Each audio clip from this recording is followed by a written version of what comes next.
Good morning, students. From Standard 8 English Medium, Unit 5.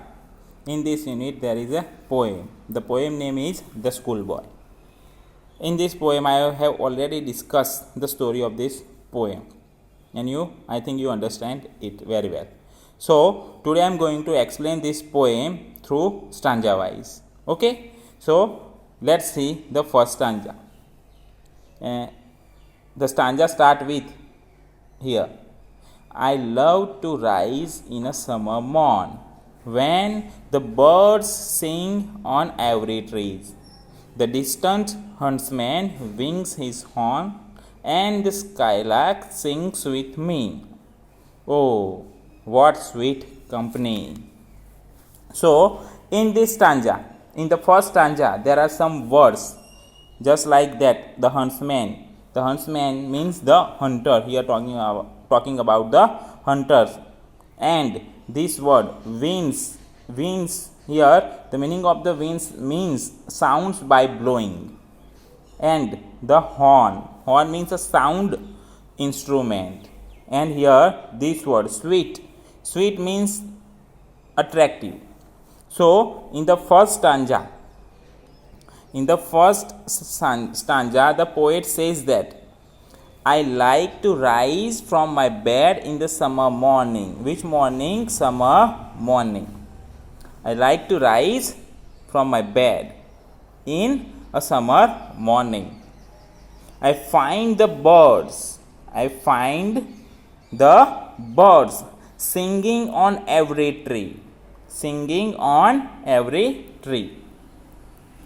In the distance, I hear the sound of a horn blown by a hunter. The sound of horn blown by the hunter. I like to sing with the skylark, name of a bird. The morning seems to be full of pleasant company. Sweet company, pleasant company. So, in the first stanza, the poet says, क्या कहते हैं कि ग्रीष्म ऋतु में मुझे प्रातः यानी कि सुबह जागना अच्छा लगता है. सुबह जागना अच्छा लगता है. पोइट को क्या लगता है कि मुझे हर वृक्ष पर पक्षी चहकते नजर आते हैं. कहीं दूर से किसी शिकारी के अपने हार्न बजाने की आवाज़ मुझे सुनाई देती है. कब सुनाई देती है? सुबह में. और कवि कहते हैं, पोएट, मैं स्काईलार्क जो बर्ड है, वो स्काईलार्क बर्ड है, उसके साथ तान मिलाना चाहता हूँ. तान मिलाना यानी कि उसके साथ गाना चाहता हूँ. प्रभात सुंदर साथियों से भरा लगता है. क्या लगता है? प्रभात सुंदर साथियों से भरा लगता है. The poet says in the first stanza. Now see the second stanza. But to go to school in summer morn, oh, it drives all joy away. Under a cruel eye outworn, the little ones spend the day in sighing and dismay. So, in this stanza, there are some words. Here, the first, drives all joy away means destroy all happiness. Then the word cruel means here in this stanza meaning unfeeling. Then the word outworn meaning exhausted, tired. Here the word sighing means mourning. आह भरते हैं वो. Then the last word dismay means disappointed. So in the second stanza, the poet says, one thing is a great killjoy on a summer morning. Killjoy on a summer morning. It is going to school. Which killness? It is going to school. That was not good. It is going to school. In the school, a little tired and unfeeling teacher teaches the young children. So, the school boys spend their day in mourns and distress. In mourns and distress. तो क्या कहते हैं इस second stanza में कि एक बात सारी खुशियाँ को खत्म कर देती है। क्या खत्म कर देती है? जब यह स्कूल जाने की बात होती है। स्कूल जाने की बात होती है तो समर मॉर्निंग वो सारी खुशियाँ खत्म कर देती है। स्कूल में क्या है? तो स्कूल में एक निर्दयी थका हुआ अध्यापक बच्चों को पढ़ाता है। छोटे छोटे बच्चे आहे भरते हैं और क्या होता है कि निराशा में अपना दिन व्यतीत करते हैं, ऐसा पोएट कहते हैं। Now see the third stanza. In the third stanza the poet says, then at times I dropping sit and spend many an anxious hour, nor in my book can I take delight, nor sit in learning's bower, worn through with the dreary shower. Here, this drooping means to hang down as from the exhaustion. Then this one, anxious, means worried. Then the word bower means arbor, kunj. Then the word here worn. Worn means expressed. Then the word shower means volley, shouting of words in rapid succession. Okay, so in this stanza, in the third stanza, the poet says, in the school, now talking about the school, in the school, sometimes the boy sits exhausted in the class, feeling tiredness by hearing the voice of the teacher. He spends many worrisome hours in this manner. He cannot enjoy reading his books. He is tired and the dull shower of words fails to teach him. So, in the third stanza के अंदर क्या कहते हैं poet? कहते हैं कि school में कभी कभी लड़का थका हुआ क्लास में बैठा रहता है। इस तरह से वह कई चिंता भरे घंटे बिता देता है।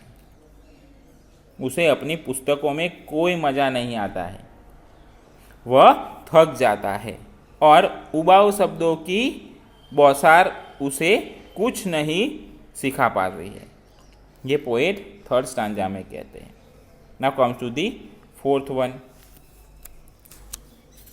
How can the bird that is born for joy sit in a cage and sing? How can a child when fears annoy but droop his tender wing and forget his youthful spring? So here there are some word with the first word here annoy. Annoy means bother. Then the word droops. Droop means hang down. And the word tender means soft. And talking about this word youthful. Youthful means young. Okay. So in the fourth stanza, the poet says, he compared that. What he compared? A bird is born to sing happily. However, it cannot do so when it is in the cage. In the same way, a fearful child cannot feel happy. A caged bird droops its tender wings and forgets to fly. In the same manner, the schoolboy forgets to be happy. The fresh spring of joy dries up upside. So in the fourth stanza क्या कहते हैं कि पक्षी आनंद से गाने के लिए जन्म लेता है। कौन? पक्षी। पर उसे अगर पिंजरे में बंद होकर वह ऐसा नहीं कर सकता है। पिंजरे में बंद होकर वो ठीक से गा नहीं पाता है।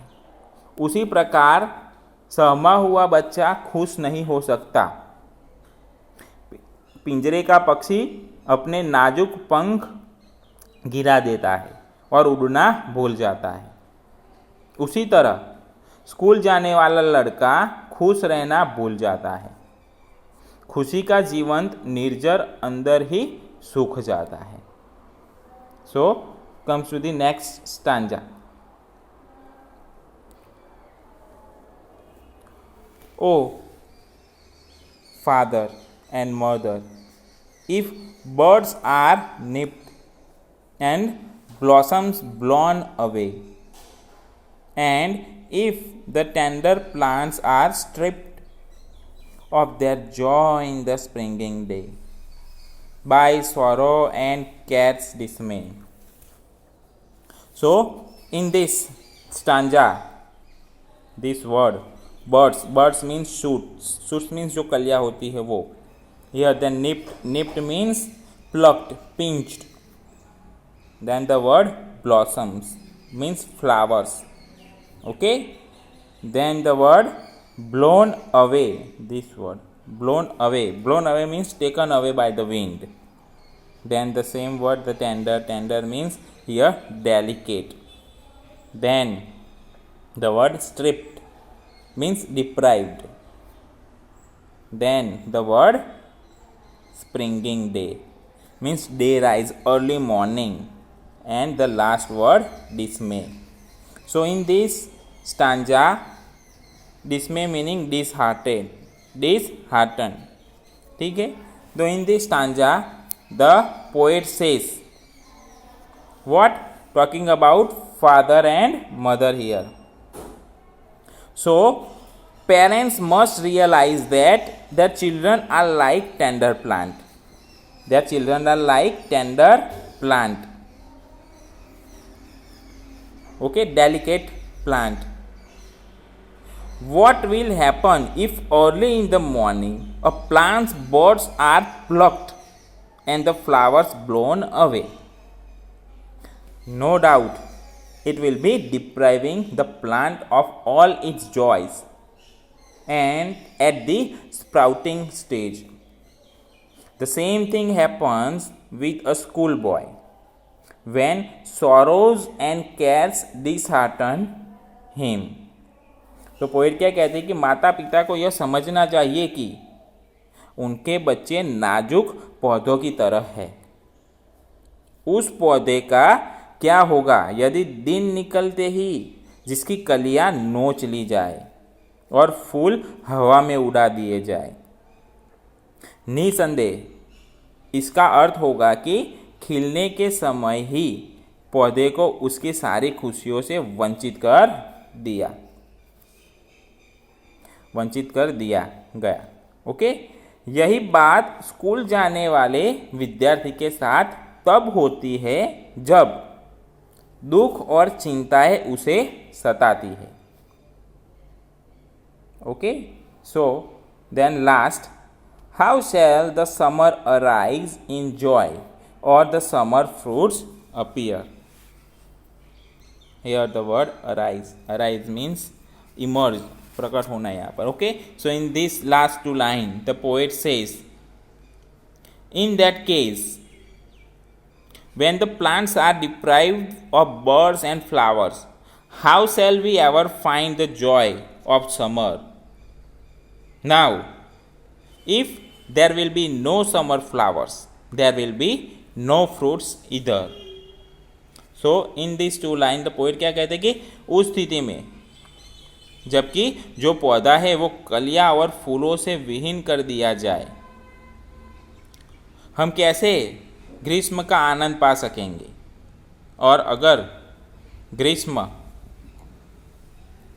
के पुष्प नहीं होंगे तब कोई फल भी पैदा नहीं होगा. ऐसा कौन कहता है? ऐसा William black said in this poem about a child, comparing a cage bird and compared this child how he felt in a class. So this is the explanation of the poem. I hope you understand it. Thank you for hearing me.